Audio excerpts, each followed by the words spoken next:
Shalom, perkenalkan nama saya Lydia Susanti, bukan Lydia yang lain.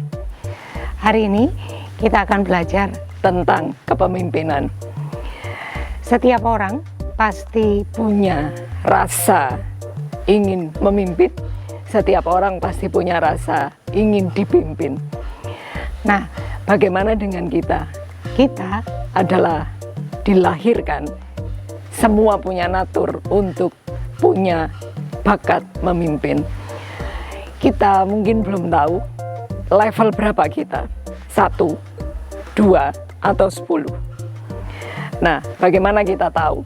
Maka hari ini kita akan membicarakan tentang kepemimpinan. Bagaimana membangun jiwa kepemimpinan. Kepemimpinan berhubungan dengan pengaruh. Kepemimpinan berbicara tentang pengaruh. Nah, pengaruh seperti apa yang teman-teman berikan kepada sekitar? Baik, buruk. Harusnya yang baik. Nah, kita akan lakukan activity sebelum kita melanjutkan pembicaraan kita. Buat di dalam kelompok, bertiga, dan kemudian coba bertanya kepada teman, kalau level 0 sampai 10, maka level kepemimpinan saya ada di level berapa. Kemudian menyebutkan apa pengaruh yang sudah saya berikan. 1 aja, oke?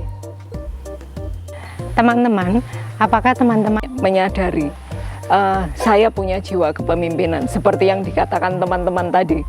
Ada yang mengatakan 3, padahal kita merasa cuma 1. Nah, mengapa kita seperti itu? Dan kita tidak menyadari. Minimal ketika kita dilahirkan, kita menjadi pemimpin untuk diri kita sendiri. Kapan kita mandi, kapan kita sikat gigi, kapan kita sekolah, itu adalah pemimpin untuk diri sendiri. Ada satu kisah di Alkitab yang dia tidak menyadari siapa dirinya, hingga Tuhan lelah sama dia. Mari kita baca di dalam Keluaran 4 ayat 1 sampai 13. Keluaran 4 ayat 1 sampai 13. Lalu sahut Musa, "Bagaimana jika mereka tidak percaya kepadaku dan tidak mendengarkan perkataanku, melainkan berkata, Tuhan tidak menampakkan diri kepadamu?" Tuhan berfirman kepadanya, "Apakah yang di tanganmu itu?" Jawab Musa, "Tongkat." Firman Tuhan, "Lemparkanlah itu ke tanah." Dan ketika dilemparkannya ke tanah, maka tongkat itu menjadi ular sehingga Musa lari meninggalkannya. Tetapi firman Tuhan kepada Musa, "Ulurkanlah tanganmu dan peganglah ekornya." Musa mengulurkan tangannya, ditangkapnya ular itu lalu menjadi tongkat di tangannya. Supaya mereka percaya bahwa Tuhan Allah nenek moyang mereka, Allah Abraham, Allah Ishak, dan Allah Yakub telah menampakkan diri kepadamu. Lagi firman Tuhan kepadanya, "Masukkanlah tanganmu ke dalam bajumu." Dimasukkannya tangannya ke dalam bajunya, dan setelah ditariknya keluar, maka tangannya kena kusta putih seperti salju. Sesudah itu firman-Nya, "Masukkanlah tanganmu kembali ke dalam bajumu." Musa memasukkan tangannya kembali ke dalam bajunya, dan setelah ditariknya keluar, maka tangan itu pulih kembali seperti seluruh badannya. Jika mereka tidak percaya kepadamu dan tidak mengindahkan tanda mujizat yang pertama, maka mereka akan percaya kepada tanda mujizat yang kedua.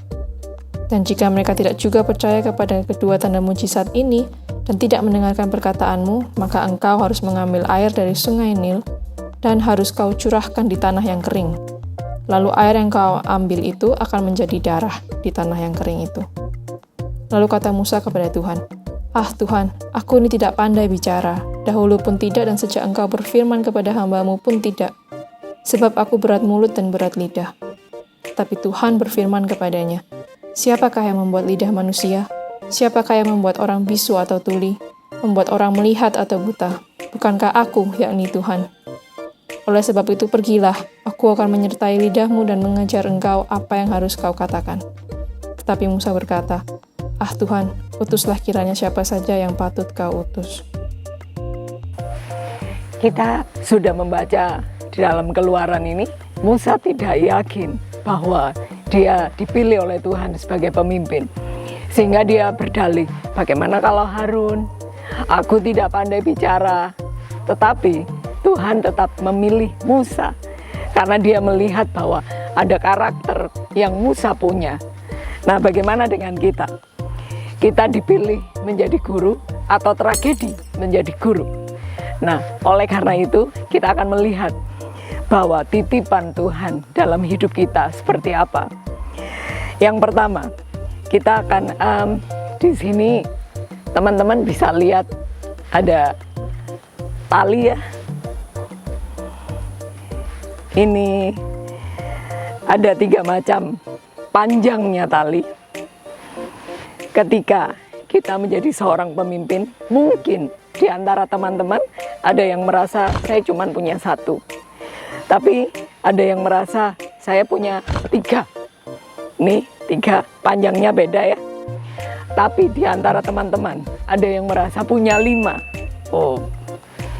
Nah, kalau kepemimpinan seperti ini adalah titipan Tuhan. Bila kita mengerjakan hari demi hari, kita belajar, maka itu seperti ini. Yang merasa kecil tetap belajar, yang sedang harus tetap belajar.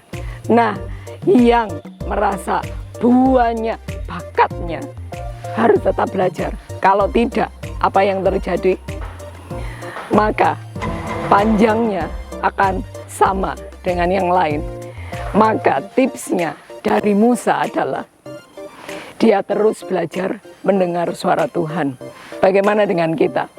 Kalau kita tidak mau belajar, maka yang paling panjang dia akan sama dengan yang lain. Percaya? Nah, sekarang pertanyaannya, Belajar tentang apa?